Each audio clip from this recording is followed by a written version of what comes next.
প্রিয় বন্ধুরা, আমাদের এই সমাজে যেমন লম্পটদের কাছ থেকে, দুশ্চরিত্রদের কাছ থেকে, বদমাইশ ছেলেদের কাছ থেকে কুমারী মেয়েদের, বৌদিদেরও যেমন নিস্তার নেই, তেমনি সদ্য বিধবা হওয়া মেয়েদেরও কোনো নিস্তার নেই।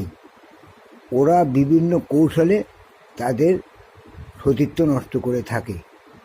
যেমন একটা উদাহরণ দিচ্ছি, ধরো কোনো অল্পবয়স্কা মেয়ে বিধবা হয়েছে, সে তখন ভগবানের কাছে প্রার্থনা করছে, হে ভগবান, আমি এখন কোথায় যাব, আমাকে এখন কে দেখবে, আমি কত অসহায়, আমার তো কেউ নেই ভগবান, তুমি ছাড়া, তুমি আমাকে দেখো, তুমি ছাড়া তো আমার কোনো রাস্তা নেই, কোনো পথ নেই, আমি এখন কি করব ভগবান, এইসব বলে যখন কান্নাকাটি করে, তখন এই দুশ্চরিত্র লম্পটরা তার এই অসহায়তার সুযোগ পেয়ে তাকে সান্ত্বনা দেওয়ার অভিপ্রায়ে, সান্ত্বনা দেওয়ার অছিলায় তাকে বলে, চিন্তা করো না বৌদি, আমরা তো আছি, আমরা তোমাকে দেখব, এই বলে বিভিন্ন কৌশলে তাদেরকে ভোগ করে। তাদের বিরাট বড় বাণ দিয়ে তার ভোগকে চূর্ণ বিচূর্ণ করে তাদের সতীত্ব হরণ করে।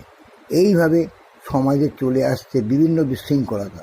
এটাকে বন্ধ করার কোনো রাস্তা নেই, এ চলছে এবং চলবে। তোমরা একটু চিন্তা করে দেখো, এটা সত্যিই কত বিশ্রী ব্যাপার। এ তো আকচার ঘটছে, সমস্ত জায়গায় ঘটছে, এটা চলছে, চলবে। এটা হচ্ছে লম্পট দুশ্চরিত্রদের কাজ, কোনো ভদ্রলোকের কাজ এটা নয়।